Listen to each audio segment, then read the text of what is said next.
Oke, Assalamualaikum warahmatullahi wabarakatuh. Semoga anak-anakku dimanapun berada selalu ada dalam keadaan sehat ya, tetap semangat. Di sini Ibu akan mensosialisasikan tentang meraih masa depan jalur masuk perguruan tinggi.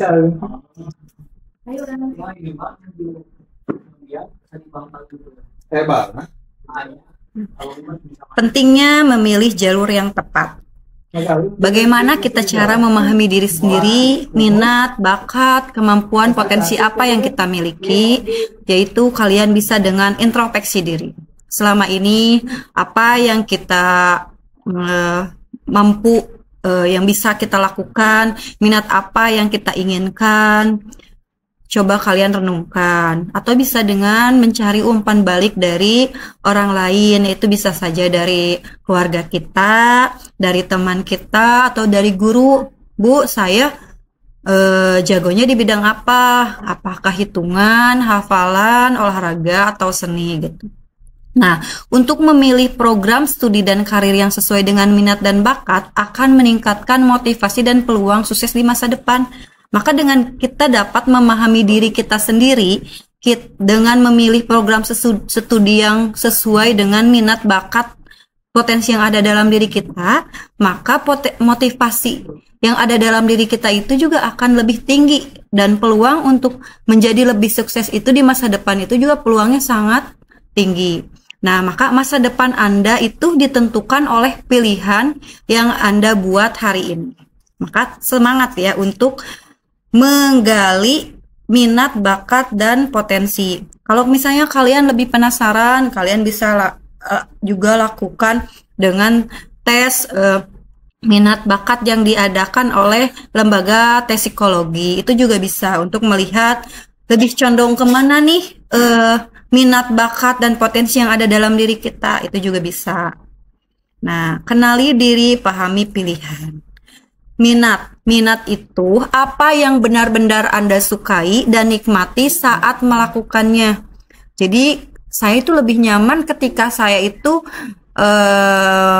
sedang berolahraga, contoh futsal, contoh voli, atau misalnya basket. Nah, saya lebih suka di bidang itu. Atau misalnya saya lebih suka ke bidang hitungan ketika saya bertemu dengan pelajaran matematika, fisika, saya lebih nyaman gitu. Oh, berarti minat kalian itu ke arah sana gitu. Nah, kalau bakat itu apa yang Anda kuasai secara alami dan dapat dikembangkan. Misalnya bakat saya dari SD itu sudah biasa menendang bola, atau misalnya mengesemes bola, atau misalnya lebih ke saya tuh dari kecil sudah bagus nih suaranya, jadi ingin ke seni musik, atau jago di bidang menggambar, bisa ke seni rupa gitu. Nah, contoh misalnya kalian menyukai biologi dan kimia, program studi atau jurusan yang ingin kalian pilih di dunia perkuliahan itu bisa kedokteran, bisa perawatan, ataupun bisa kebidanan. Atau misalnya saya ingin menjadi kerja di bank, berarti yang kalian pilih itu tentang ekonomi, manajemen, dan sebagainya. Nah, ini juga tadi sesuai dengan TKA yang dijelaskan, bahwa TKA itu nanti dilihat dari mata pelajaran yang kalian pilih untuk jurusan yang kalian pilih nanti gitu. Nah, itu tadi tuh yang wajibnya matematika, bahasa Indonesia, bahasa Inggris. Untuk SMK mungkin kewirausahaan, dan ditambah tergantung jurusan kita. Kalau kita milihnya keperawatan, bidan, berarti milihnya biologi atau kimia.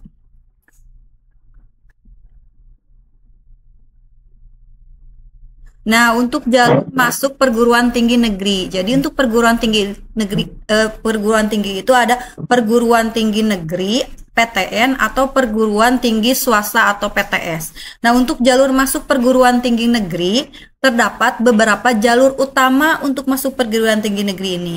Tetapi mungkin ada beberapa perguruan tinggi negeri juga yang ada jalur lain gitu. Tapi yang paling utamanya itu Yang pertama itu seleksi nasional berdasarkan prestasi atau SNBP.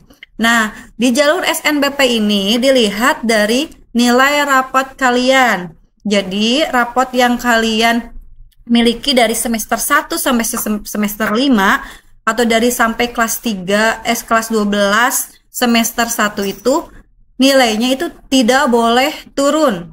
Minimal tetap, lebih baik naik walaupun satu angka.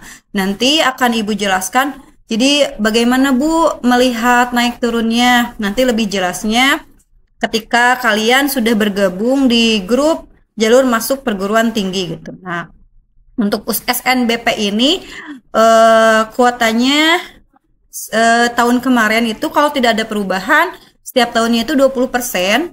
Jadi ketika misalnya Universitas Siliwangi jurusan atau program studi manajemen itu kuotanya hanya 200 orang satu angkatan itu. Misalnya angkatan 2026 itu 200 orang. Nah, jadi 20% dari 200 orang itu hanya 40 orang. Jadi yang diterima jalur SNBP itu hanya 40 orang. Nah, itu nggak tahu kita saingannya berapa, dari berapa ratus atau dari berapa ribu, dan yang keterimanya hanya 40 orang. Nah, dari jalur SNBP ini juga dilihat dari hasil tes kemampuan akademik, tes TKA-nya. Jadi nanti akan diakumulasikan antara nilai rapot kita sesuai tidak dengan tes kemampuan akademik, hasil tes kemampuan akademik yang telah kita laksanakan gitu. Jadi untuk tahun sekarang itu ada perubahannya. Jadi SNBP itu tidak hanya dari nilai rapot, tetapi juga dari hasil tes kemampuan akademik. Nah, yang kedua yaitu seleksi nasional berdasarkan tes atau SNBT. Nah, seleksi nasional berdasarkan tes ini yaitu dilaksanakan UTBK serentak secara online, dibagi berdasarkan gelombang gitu, ada gelombang 1, 2, 3 itu tergantung nanti kalian daftar. Nah, jadi kalau SNBT ini kalian yang harus terjun langsung karena kalian harus langsung daftar melalui akunnya, harus memiliki akun, dan nanti pun kalian akan dikenakan biaya kalau yang tidak tercover oleh pemerintah. Biasanya yang tercover oleh pemerintah itu yang daftar menggunakan KIP kuliah. Nah, kalau SNBP yang tadi jalur pertama itu gratis, jadi semua di cover oleh pemerintah dan kalian hanya menyetorkan nilai rapot dan hasil TKA tadi. Jadi nanti nilai rapot kalian itu diupload oleh Ibu. Tapi kalau SNBT ini kalian harus daftar dan bayar langsung ke bank. Dan tesnya itu juga tempat tesnya nanti kalian pilih. Mungkin kalian nanti di Tasik itu disediakan di mana. Kalau tahun kemarin ada yang di Unsil, ada yang di Unper. Nah, itu tergantung kita kebagian tempat tesnya di mana gitu. Jadi tesnya online semuanya. Dan ada kloter, mau kloter 1, 2 atau 3. Nah, untuk yang ketiga yaitu seleksi mandiri atau ujian mandiri. Seleksi mandiri atau ujian mandiri ini tergantung dari kampus masing-masing kebijakannya. Jadi setiap kampus ini berbeda. Ada yang mungkin dilihat dari sebagian dari nilai UTBK diakumulasikan dengan tes kembali di universitas tersebut. Ada yang nilai UTBK tidak dipakai tapi langsung tes di universitas tersebut. Nah, ini juga Ibu baca dan lihat, TKA juga mempengaruhi juga untuk seleksi mandiri dan seleksi nasional berdasarkan tes. Jadi semua seleksi SNBP, SNBT, dan UM ini menggunakan TKA, hasil TKA. Jadi bagi kalian yang ingin melanjutkan ke jalur jenjang ke lebih tinggi, kalian wajib mengikuti TKA. Oke. Dan ini sudah dijelaskan ya, SNBP pengenai utamanya itu mata pelajaran pendukung. Untuk lulusan SMK, dasar-dasar program keahlian juga dimasukkan nanti di rapot. Nanti Ibu akan input kalau lewat jalur SNBP nilai rapotnya. Dan untuk contoh mata pelajaran pendukung SNBP, sudah ya, ini tadi dijelaskan. SNBT juga sudah, jadi semua memakai jalur itu semua memakai hasil TKA.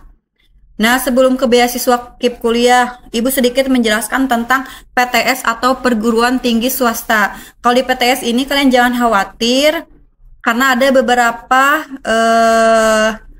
perguruan tinggi swasta itu tidak usah tes, hanya nilai rapot atau mungkin bisa saja atas rekomendasi guru BK.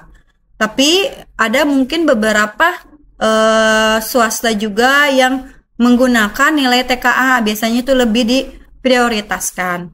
Oke, ngerti ya? Jadi untuk yang selanjutnya itu beasiswa KIP kuliah. Apa itu KIP kuliah? Bantuan biaya pendidikan dari pemerintah bagi siswa berprestasi yang berasal dari keluarga kurang mampu. Tujuannya untuk memastikan siswa yang berpotensi tidak terhalang oleh masalah finansial untuk melanjutkan pendidikan diri. Manfaatnya, biaya kuliah dan bantuan biaya hidup.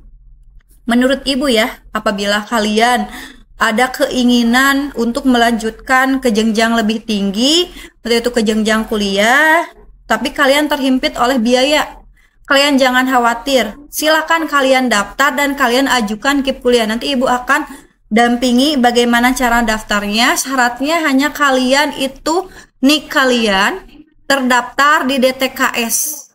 DTKS itu kalian bisa cek di desa atau ke Dinsos.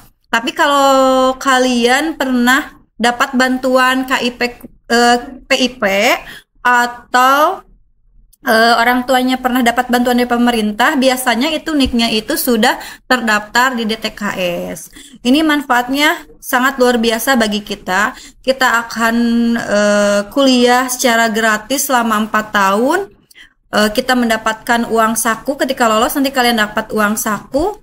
Yang besarnya itu tergantung lokasi tempat kalian kuliah berada. Contoh kalau daerah Tasik itu, setahu Ibu kalau tidak ada perubahan, uang sakunya itu 800.000 per bulan. Yang cairnya itu 1 semester sekali.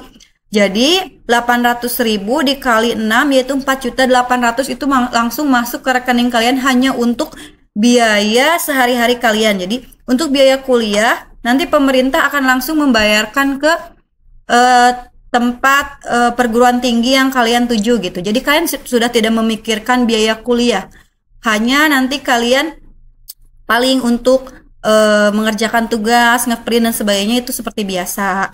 Nah, itu uang yang tadi uang sakunya itu bisa dipakai untuk biaya kita dalam mengerjakan tugas dan sebagainya. Nah, itulah kenapa kalian disarankan untuk tetap untuk mengikuti kuliah walau terhimpit biaya, karena ini keuntungan bagi kita gitu. Jangan sampai Ibu pernah mengalami setiap tahunnya. Jadi di setiap akhir-akhir itu banyak yang datang ke Ibu bersama orang tuanya itu ingin kuliah, tapi semua jalur itu sudah ditutup gitu. Jadi tidak bisa, jadi paling bisa di tahun depan, yaitu gap year gitu. Nah, jangan sampai seperti itu ya. Jadi kalau misalnya kalian masih bingung karena oleh biaya, alasannya biaya, kalian ikuti saja kesempatan KIP kuliah ini. Nanti akan Ibu bimbing. Ketika kalian misalnya mungkin banyak permasalahan, yaitu ketika kalian ingin kuliah tapi orang tua tidak mengizinkan. Nah, kalian boleh ajak orang tua kalian untuk sharing langsung, untuk dijelaskan oleh Ibu langsung. Jadi kalian jangan khawatir, Ibu akan dampingi ketika kalian meminta bantuan, ketika kalian ingin punya keinginan tinggi untuk melanjutkan kuliah, tapi bingung dengan biaya dan mungkin orang tua kurang mendukung, Ibu siap untuk membantu memantapkan pilihan kalian. Jadi kalian silahkan hubungi Ibu kalau kalian memang masih bingung, masih ingin sharing, masih curhat, butuh bantuan untuk sharing dengan keluarga kalian, Ibu siap membantu kalian. Nah, syarat pendaftarannya bagaimana, Bu? Cukup kalian nanti daftar di webnya, yaitu web KIP kuliah. Nanti Ibu akan share. Jadi setelah semua sosialisasi ini, ada Google Form yang harus kalian isi. Nah, nanti kalian mengisi data kalian, lalu kalian diberi pilihan mau melanjutkan kuliah, bekerja atau berwirausaha. Nah, untuk yang memilih kuliah nanti ada link grup yang kalian bisa masuk, nanti itu adalah link grup bergabung dengan grup yang langsung dibimbing oleh ibu. Nah, ketika nanti kalian memilih bekerja, ada link grup yang dibimbing langsung Pak Arif, yaitu BKK. Jadi nanti setelah kalian lulus, kalian itu tidak akan dibiarkan, tapi kalian akan diarahkan. Jadi apapun nanti seputar informasi perkuliahan dan sebagainya akan ibu share di link grup di grup yang sudah ibu buat. Jadi ketika kalian nanti mengisi Google Form, dimohon untuk mengisi dengan sungguh-sungguh. Kalau kalian masih bingung tapi sudah ada keinginan, menurut ibu tidak ada salahnya untuk mencoba. Karena ketika ini adalah kesempatan terbaik untuk kalian, kenapa tidak gitu? Jangan sampai kesempatan ini hilang ketika nanti kalian itu akan menyesal, karena dari tahun ke tahun itu banyak terjadi kesalahan ketika di awal tidak memilih kuliah, tapi pas di akhir-akhir ingin kuliah, pada akhirnya kesempatan itu hilang. Jadi yang masih ingin sharing, masih ada waktu, boleh kalian hubungi ibu ya untuk sharing selanjutnya. Nah, kesimpulannya dalam langkah selanjutnya, luangkan waktu untuk mengenali minat, bakat, dan kekuatan Anda. Pilih jurusan atau program studi mana yang paling sesuai dengan yang kalian, dan pilihlah jalur yang sesuai, apakah SNBP, SNBT, atau ujian mandiri. Fokus dan persiapan, perhatikan nilai mata pelajaran pendukung jika ingin mendaftar SNBP. Latihan soal dan pahami konsep untuk SNBT. Nah, untuk SNBT ini banyak kan latihan di tryout ya. Nah, jangan putus asa, selalu ada peluang untuk meraih masa depan. Oke, di sini Ibu ada kata-kata penutup, sebentar.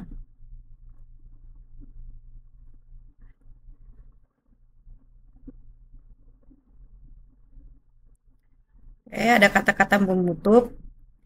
Mengenal dan memahami diri adalah fondasi untuk membangun diri yang berkelanjutan.